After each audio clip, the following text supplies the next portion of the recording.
So this is the first interview of this podcast series.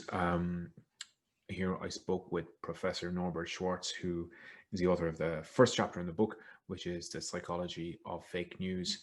We had, I knew this was going to be a good one to start the series with, but it was an incredible discussion. We talked about the psychology of fake news. We talked about false information. We talked about social media. We talked about design of social media. We talked about psychological science.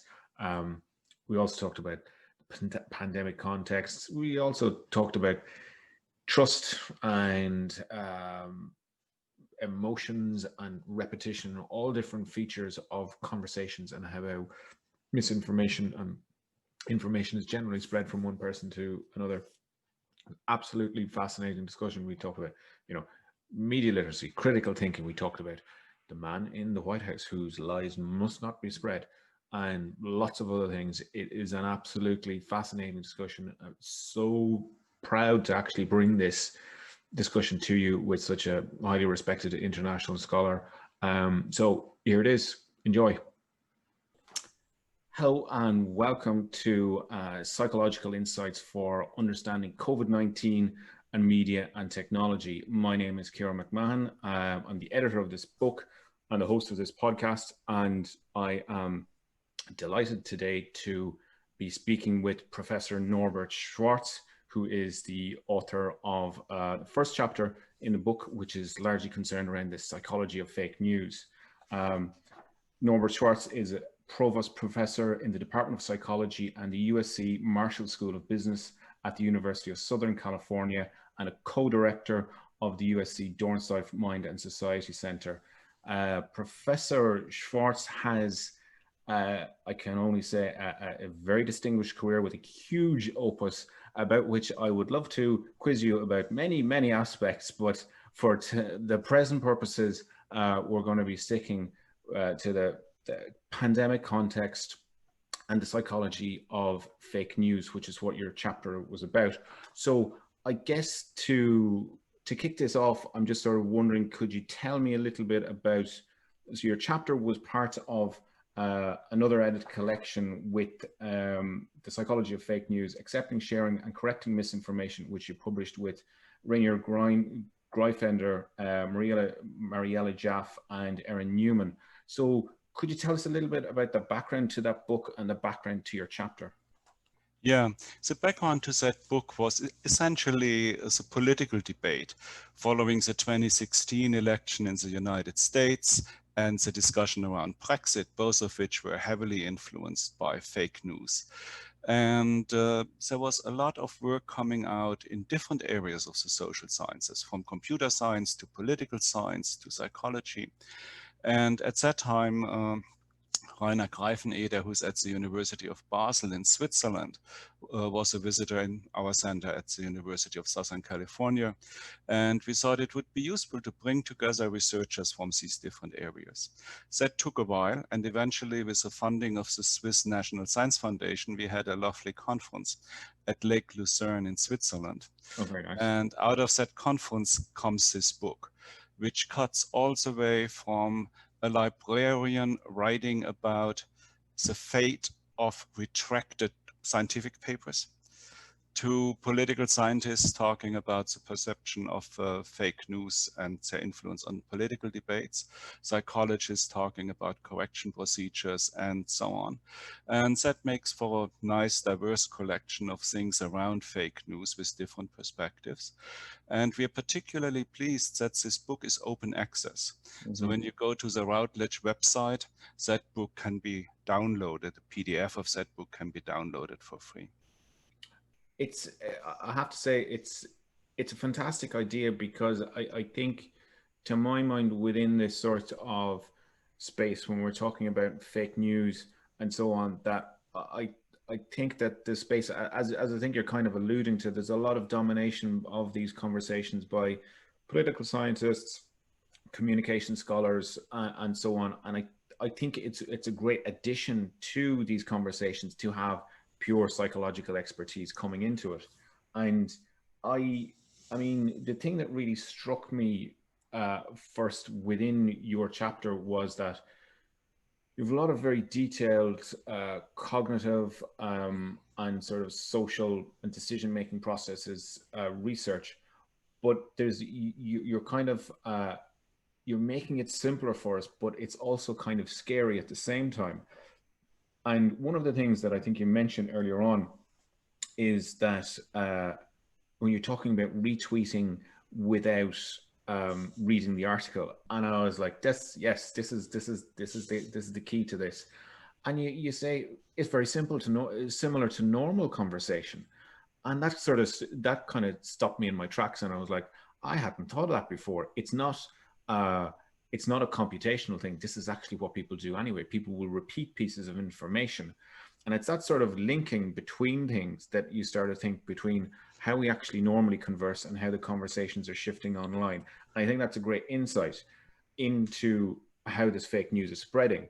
So to me, my And, question is, oh yeah, and importantly, you're not fact checking everything as you go through the day.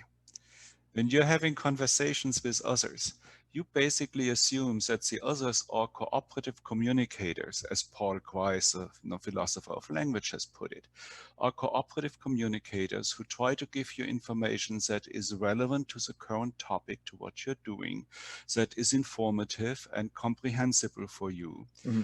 And you're not out there thinking all the time, may it be different? Or what's wrong here, right? You wouldn't make it through the day.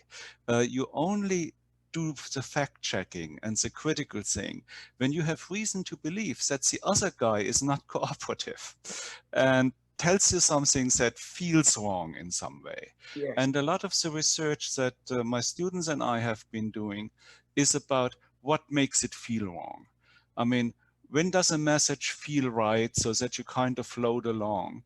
And what does it take for you to feel, oops, there may be something wrong here, I better pay attention. Yes. And we take it for granted that your default is really not to check. Mm-hmm. Your default in daily life, unless you have reason to do otherwise, is to kind of float along. Yeah. And there was something you mentioned as well there in the chapter that, and you sort of said it's not a completely supported research finding, but there is some evidence to suggest that actually comprehension of a message before anything requires a certain level of acceptance that that message is true. And that's actually mind-blowing, really. I mean, that's probably only in certain conditions and so on, but that is something which I think it's a very important research finding which people need to really think about. That we were talking all of this sort of stuff about fake news, but to actually even read the sentence, you have to kind of take it on board to some extent. Exactly. I mean, you do not fully have to believe it, but you actually have to entertain what the other person is saying. Mm-hmm. And you're forming a representation in your own mind of what that message is. Otherwise, you can't make sense of the sentence. So understanding a piece of communication always entails some positive, affirmative way of thinking about that, unless you know in advance that the other guy is about to get you. In Yeah. which case you may immediately switch to Right. thinking about how would it be otherwise, right? But it takes a lot to get there. Yeah. It's not your default. Yeah. And you wouldn't be able to make it through your day. You would never get anything done in the Yeah. Well, that's a very it's it sort of puts us then in a position. And I was talking to a colleague of mine who works in the startup industry there the other day, and he was asking me sort of about insights into psychology of trust and psychology of decision making. And he was like, well, who is doing research on trust in websites and how people trust websites, and who was the thought leader on this? And I didn't really know, so I kind of winged it, and I said, I'm pretty sure I'm right on this. I said, I think that most of that research has been done about 10 or 15 years ago. Nobody's doing that kind of work now because uh, we have this sort of pattern to how websites are built, and they all sort of, like Facebook and Twitter and so on, they all look very similar. So the design element is there, and then like you will trust the website that looks similar to the ones you're most familiar with. And I think that's a kind of a context element to how communication happens, particularly with social media. And you allude to this in a number of places, that social media is designed to make these messages easy to comprehend. They're all short and they're all simple, and there's emojis, I suppose, in there as well. But it's designed to make you assume that what you're reading is true, and that means that you're just going to trust what you read there anyway, or you're Yeah. encouraged. I mean, there's a number of things that come together. So when people do think about whether something is true, they're basically relying on 5 major criteria. Have I heard this before? Which means, do others think so? Otherwise, I wouldn't have heard it before. Is it compatible with other stuff I know? Is it internally consistent, or is it full of contradictions? Does it come from a credible source? And is there some supporting evidence? All of that stuff, unfortunately, and all of that is reasonable. Those are rational, plausible, good criteria. But they all come with a correlate that is interesting. When something is not compatible with other stuff you stumble. It slows you down. You have some intruding thoughts. When you have never heard it before, it's all new to you. It slows you down. It's a little harder to understand than if it's familiar materials that you have heard before, and so on. And as you go through these 5 major criteria, it turns out that whenever the answer is positive, that this is credible and probably true, it is easier to process. And it seems that that feeling of ease of processing is very crucial in deciding whether we allocate attention to something and think twice about it. So we can make the same sentence seem less true by making the color contrast harder to read, or by picking a print font that is harder to read, or by using an acoustic setting that gives you a little bit of noise, like a bad Zoom conversation with a little bit of noise in the background, which makes the message a little less credible, makes it more likely that people think about the details, and so on. So what we end up with is good evidence for a very simple rule of thumb. As long as your thoughts flow smoothly, you nod along. Yeah. It's only when something goes wrong that you suddenly, stop in that. And on social media, that's all of these criteria are easy to satisfy in a sense, both when you go about it carefully and when you rely on that feeling of familiarity, because the message is easy to read. That's how they are designed. It is liked by your friends. It is posted by your friends who are credible.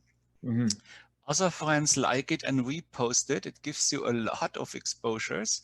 You think that many people believe it because you see it over and over again, and so on. So when you go through the boxes of what are the criteria that something is likely to be true, social media checks all of them very easily, both at the thoughtful level, analytic level, and at that intuitive level where familiar things that I've seen before, that flow easily in my mind, seem more credible than unfamiliar things.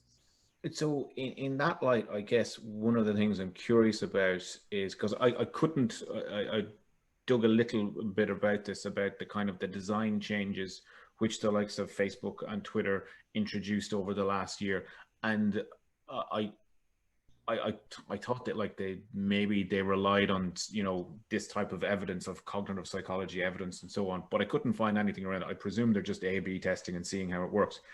What do you, as a professor of psychology, studying the psychology of fake news, what do you think about, say, for example, Twitter putting in this warning about, do you want to read the article first before quoting it or before retweeting it? Well, I think it's a good step. It's a good step. It's useful because it gives you a little prompt to think twice. When you look at the initial Twitter reports, they felt that it increased opening the article before you retweet it by about 40%. So that means there's 60% left there to be waiting for some other solution. But, you know, it certainly helps. My guess, my prediction would be that it mostly helps when you already have a little bit of a doubt that there's something not quite right. Mhm. It probably does not work when it has been tweeted by people you like, has been liked by other people you like and you find credible, because you feel that your own social network has done some of the cognitive work for you, Yeah, right? yeah, I mean, it is shared by others. I mean, this is like the difference of an email that comes from an unknown source or the email that comes from a respected colleague. yeah, You are less likely to double check. yeah. And I guess that's the whole point of social media, is that other That's, yes. for you. So you kind of, well, my friends have all retweeted it, must be fine. And if the article is wrong, well, then I guess we're all in it together. So who cares? But I think there's is something to me about this, that maybe they should have done this before. Maybe it should have been all like, maybe that's the way it should have been designed the whole way through. And I guess I'm wondering, do you have any thoughts on the pipeline between, psychological science and its research findings, which would lead you to encourage this kind of design change in the first place, and how that would actually feed into, the design of these things and the engineers making these decisions and the owners of this product? Is that always going to be just a kind of a ships passing in the night kind of relationship, or should there be an official or structured relationship, do you think? Well, I mean, a structured relationship would be very useful, right? I mean, for experimenters who do basic research on this, it's often difficult to see how this would play out in the long time. Mm-hmm. Many of our studies are really one-shot studies. So we expose you to something, we see what it does, when you believe it, or do you know, share it or not share it. But we are not able to tap into your network. So I cannot send you a message that looks as if it comes from your friends. I would ideally want to be able to do random assignment, right? And send to some people the same message as if it came from their own friends, Yeah. and to other people the same message from some guys they don't know, Mm. and see how these various things test out, right? I mean, as I suggested earlier, I think that open it and read it before you retweet it works better when it comes from a source I don't have that much trust in. Yeah. Yeah. If it comes from a close friend and 3 other friends have liked it and I think they're competent, then I probably won't go through that hassle. Mm. But it's very hard for us to actually test that without having access to your network. And fortunately, the features of our social networks fortunately do not allow us to do that. That is stuff that would require much more access to the network itself than typically as researchers we have. And of course, that becomes then a problem for the replication of studies. Can you actually back up? Do this. I mean, you can do experimental things, and you can get another lab to do it, and so on. But if you're basing Yeah. it on a social media platform, which itself may change its design in a couple of weeks' time, you're Yeah. always going to be left at this position that, Yeah. how do we know that we're actually getting the thing? You're coming at a moving target. Um, which I guess leads me to, I think, a critical question for the book, in terms of the wider understanding of where we are now in this awful pandemic, which is hopefully coming to an end soon. But I mean, I passed this question on to you, and at the time I wrote it, I was like, this will be interesting. And then I said to myself, it mightn't be too interesting a question. But do you think that anything that has happened over the last 8 months has significantly altered your understanding of the psychology of fake news and all of these things? For example, how the misinformation has spread about the vaccines and of all of these different things that have happened. And is there anything that you kind of go, oh, I wish I could study that now and see how it compares to previous studies and so on? Yeah. I think it hasn't really changed how we think about the basic processes in this, but it has highlighted a few things that we would not have anticipated, for sure not anticipated. One is the power of people in high places, let's call them Donald Trump, to spread misinformation in very efficient ways. And that's number one. The role of the media and how you balance that in spreading that nonsense. Right? You could, on the one hand, say, well, I mean, it's not responsible journalism to actually spread when the president says, you know, oh, I mean, it will be gone tomorrow, or it's a political hoax, or masks don't do anything, or who knows what, right? I mean, all that stuff, which was so blatantly false. Yet at the same time, you can also say, look, responsible journalism requires that I'm telling you that the president is spreading false information. But nevertheless, every time I say that and I repeat his false information, I spread it, even by warning you. And many years ago, we've done a terrible study, which is worth keeping in mind. We gave people, younger and older people, we gave people statements about the health benefits of various supplements and so on. And we stamped them very clearly that the Food and Drug Administration has determined this is true or this is false. Okay?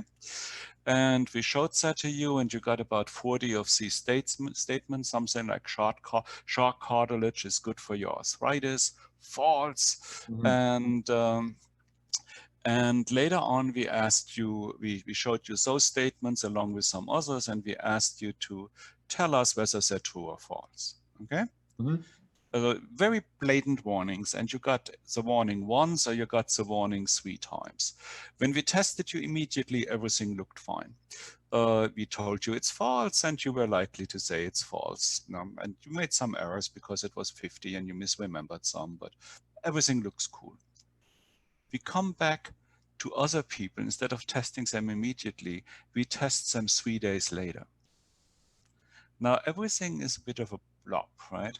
Memory decays and so on. And now, the more often we have told you that that statement is false, the more likely you were to think that it may be true. Because now you hear again, shark cartilage is good for your arthritis. Well, is that true or false? You can't remember. But it feels like you've heard about this stuff before, which you did. We told you, but you can't remember where you heard it. And as a result, the acceptance of the false statements was 40% higher when we told you 3 times that they are false than when you never heard it before. Right? When you never heard it before, you had a hit and miss. And if we told you 3 times it was false, we reduced that under immediate testing, and we increased acceptance under delayed testing. And it was worse for people 70 and older, because your memory goes to hell. But what stays is that feeling that you kind of heard something about shark cartilage and arthritis and so on before, and maybe there's something to it. So that's quite concerning then. And it reminds me a lot of, you talk about Donald Trump and journalists and so on, but I also see this happening on a much lower level when, you know, your average ordinary person, I spend a lot of time on Twitter saying this to people that don't quote tweet people who are spreading misinformation. Like, if you're saying, look at this terrible lie, you're only helping to spread it. You're only helping to that person to gain notoriety and to increase their, you know, audience. But you're also, I think that's the really crucial part as well, is that you are making that message travel further, making more people hear it, and therefore ultimately believe it. And many tests of these, of correction procedures are limited in time, and they're looking at the short-term effect. And if I just told you it's wrong, yeah, you know it, and you can tell it again. The interesting thing is, and you forget it. So it's also not that somehow next week it will suddenly pop in your mind and you will know the wrong thing. What's happening is that next week, when you hear it again in some other context, it feels more familiar. Yeah, because right? yeah. So it feels more familiar, and that gives it some more credibility than it otherwise would have. And that's, I think it reminds me a lot of how these, because you mentioned a lot in your chapter about repetition, that if you're simply repeating the claim, no matter how crazy it is, it gains a familiarity within the audience. And that's another sort of feature of social media, that it makes it so easy to Yeah, continually churn out information. And that means then that, and that this is what these, like, you know, negative actors or bad actors are doing, is consistently churning out this information through the social media platforms and making it more familiar to people. And it becomes, as you're saying, that it becomes sort of, the messages become shorn almost of the understanding that it's a lie. That just it sort of withers, I guess, on the wayside, and you just remember the core basic factor of, or the core piece of information of it, and that's, you're just accept that that's true. yeah, and let me add to that. That's only part of the thing. Social psychologists have for decades studied something that was basically described as mental correction. And I'll tell you about a classic study by Lee Ross and his colleagues in the 1970s. So suppose we give you a little bunch of little vignettes about people, and we tell you that you have to identify the ones who may commit suicide. And then you get fictitious feedback. Depending on condition, I say, hi, Karen, I mean, you did really well at this. You're extremely good at identifying people who may commit suicide. Or I tell you the opposite, that you really suck at this task. And what happens? Well, I mean, the first thing that would happen is I tell you you're really good at this, and you would explains that to yourself. You say, well, gee, I mean, that's surprising, but I knew this girl, Susie, who killed herself. I mean, that was all the way back in first grade. So I was kind of sensitized to this very early on, and that may be why I'm quite good at it. In the other condition, you would say, well, I mean, that's not surprising. The only one I know was this girl, Susie, who killed herself in first grade, and that's a long time ago, and I was a kid, so what would I know, right? Okay. Now I come back and I tell you that I'm really sorry. I confused the feedback.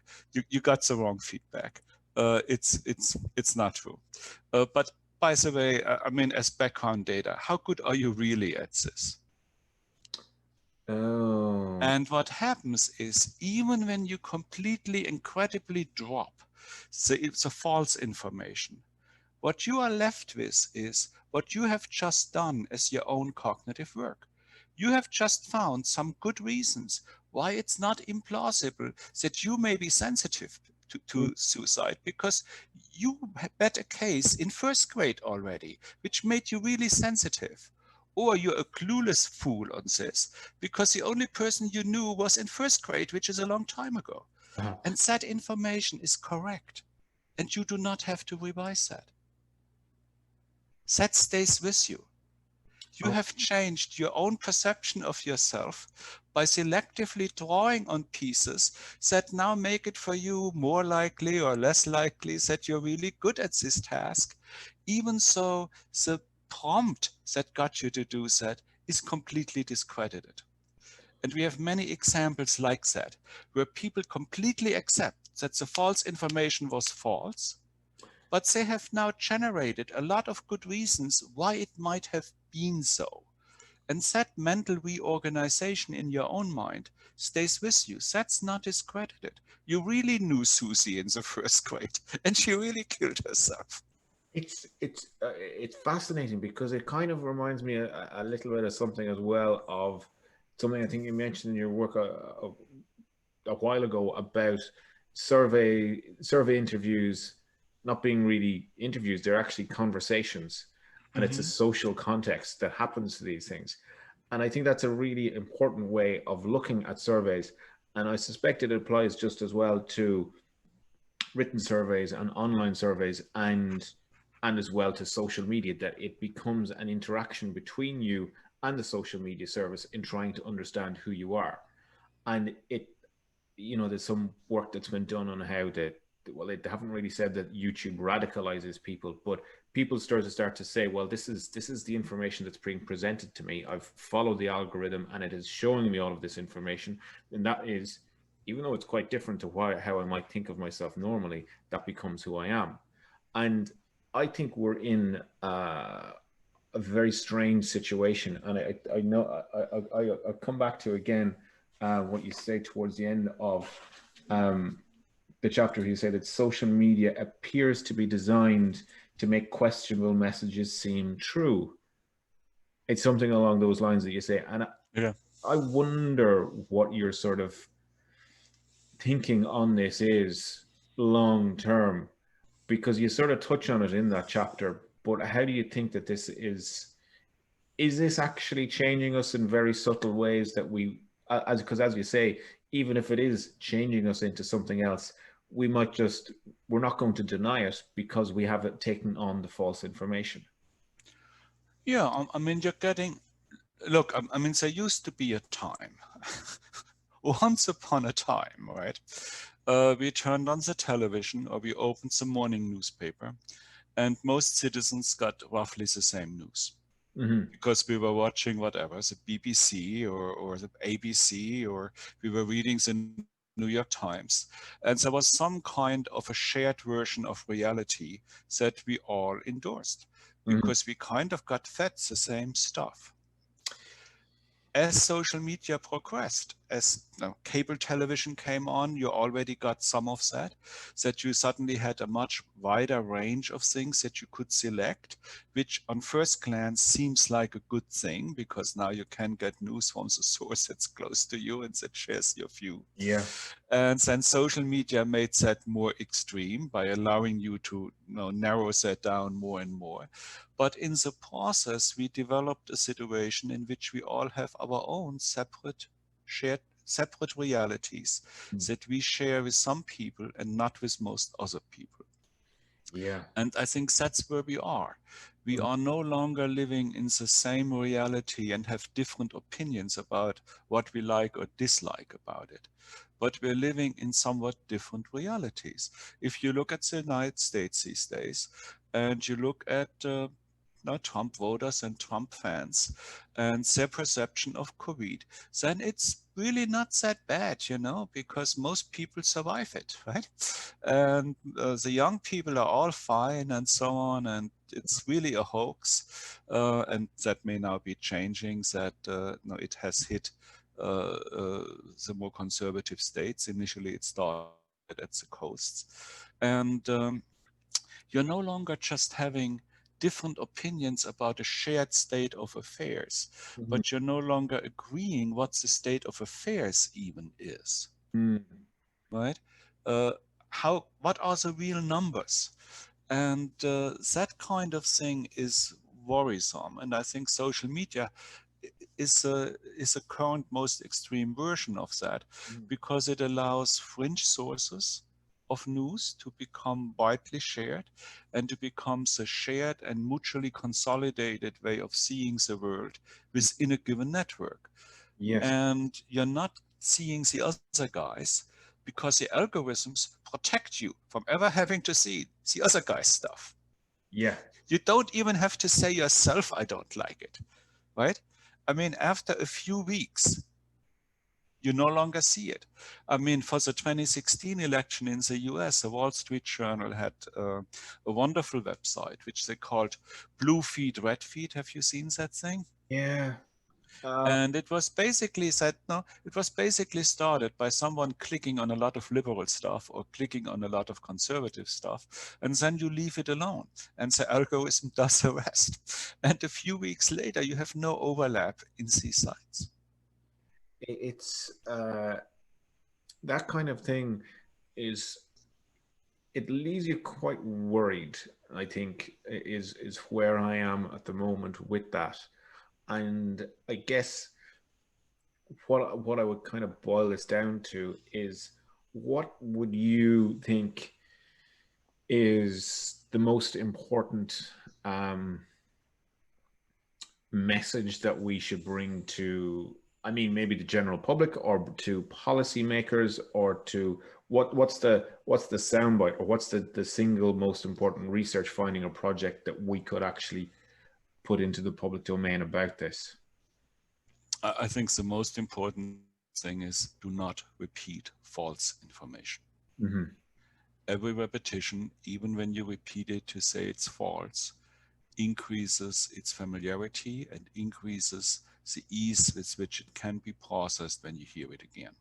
And Yeah. that facilitates its acceptance next time you're not paying attention. Yeah.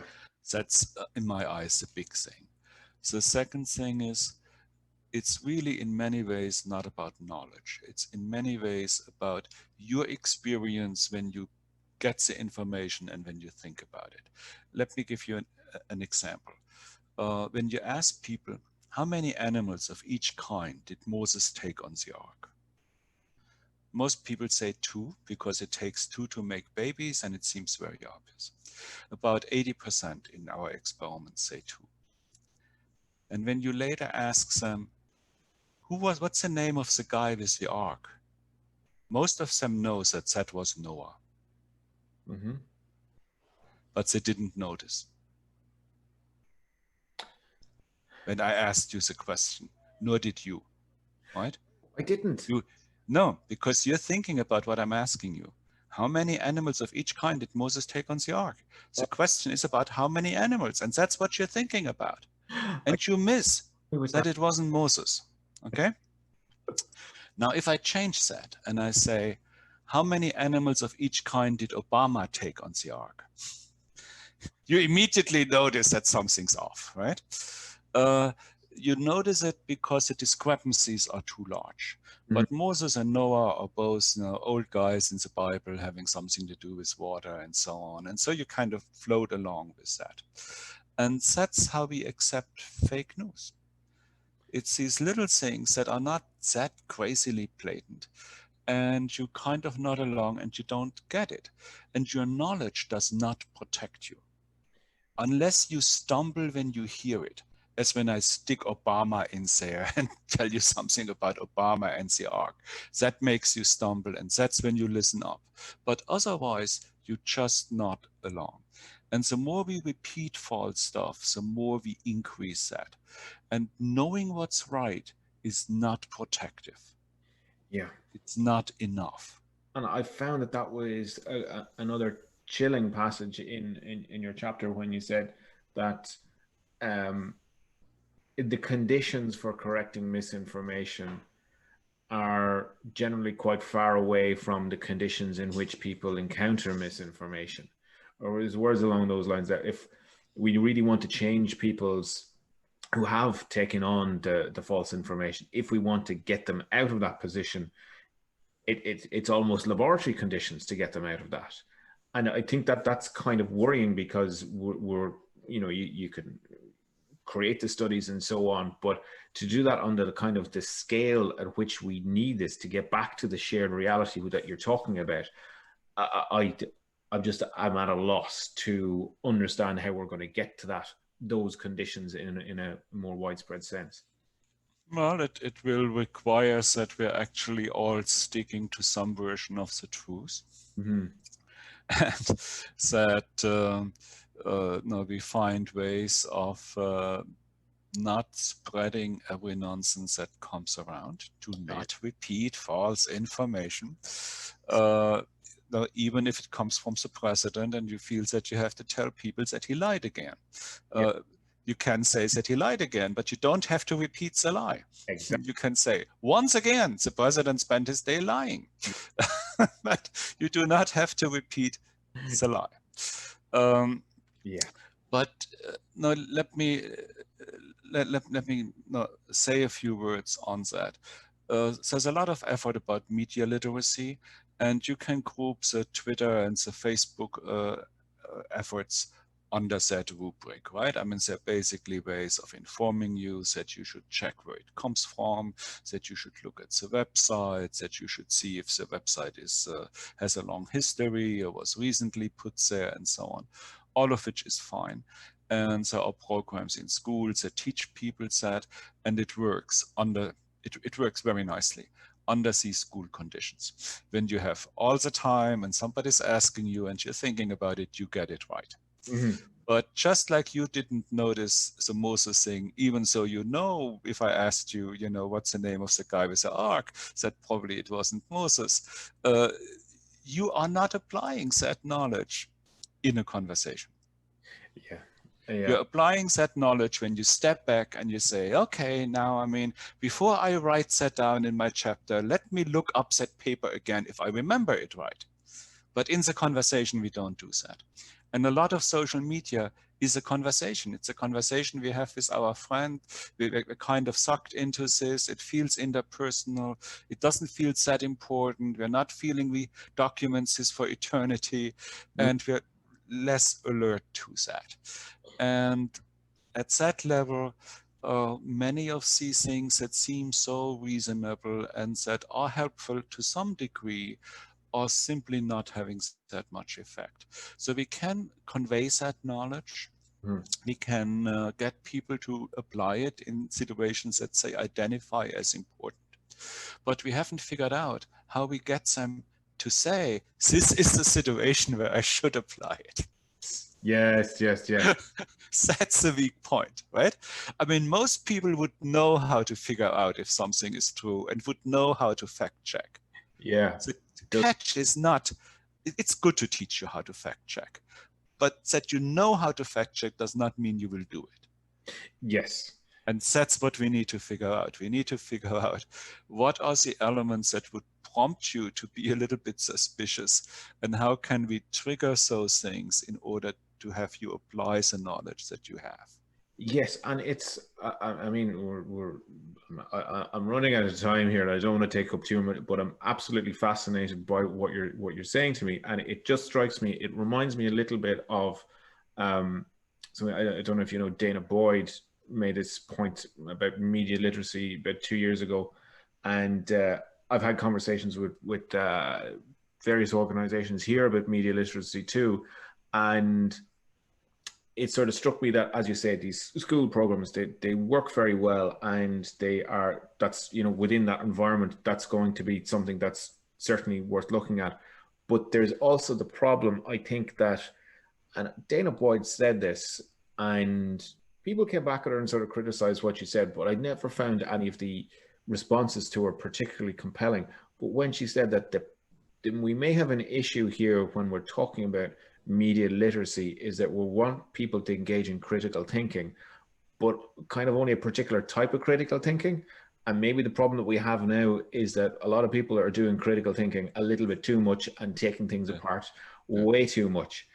And it kind of leads me to believe that, you know, we do want people to do critical thinking, and we want them to, you know, criticize the information that they're, or, you know, be careful about the information we're receiving. But we do want them to get to the one conclusion, and that's sort of, you know, that liberal democracy is a good idea, and that, you know, not going the other way. We don't want them to, we do have already concluded what we want them to conclude.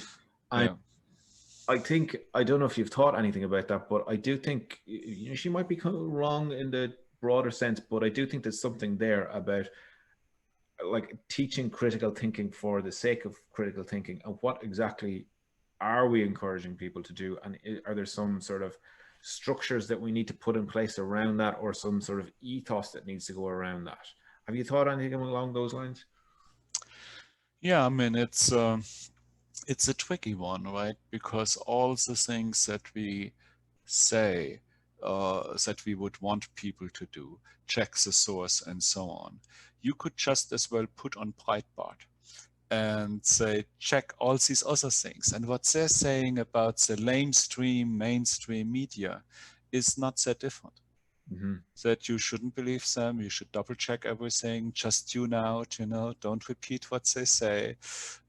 It's not that different, because of course information spreads the same way. And I mean, you know, you can be wherever you are on the political spectrum, you run around with a very similar brain, and you end up showing very similar behavioral tendencies with different content.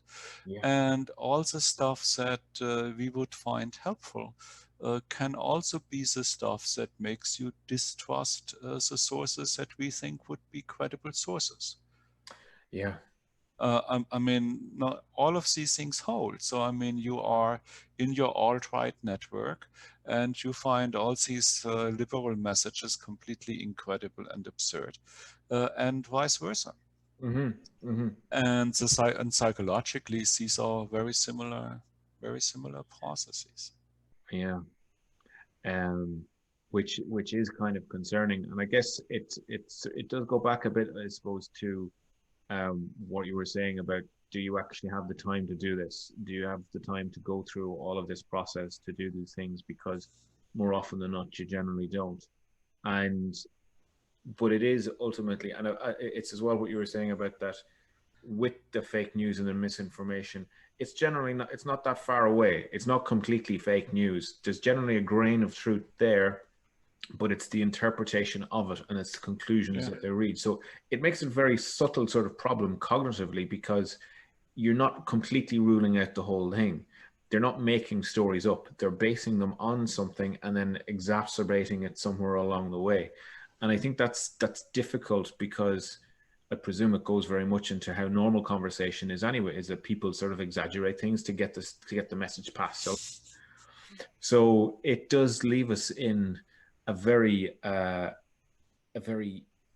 of, it's a complicated space. But I think ultimately, I think what you're saying is not to repeat the false information is the main thing to keep at the heart of these messages, that if we are going to get past fake news and so on, that's really the core to it. And if you have to repeat it for some reason, then the things that works, if you have to repeat it, so your best bet is to change the focus of what you're doing. So if I have to tell you that the president lied and what he lied about, I have to use the following structure. I first have to tell you that what you will now hear is false, so that I can avoid that you start immediately making up reasons for why this may have happened, right? Just like in the suicide example. So I have to tell you, I'm now going to tell you that the president lied and said something that is wrong, and I will tell you why. What he said is this, blah, blah, blah. This is wrong for the following reasons, blah, blah, blah. And he said it because it's good for him for the following reasons, blah, blah, blah, blah, blah. So that your story becomes a story about why the president lied. Yes. Not a story that just conveys the lie. Yes. And you want people not to think about why might that wrong statement be true, but why might that guy make a statement as absurd as that? Yes. Yes. Right? You want to shortcut this point where Kieran sits there and says, yes, I knew Susie in first grade. You want Kieran to think, why is this crazy psychologist telling me this stuff?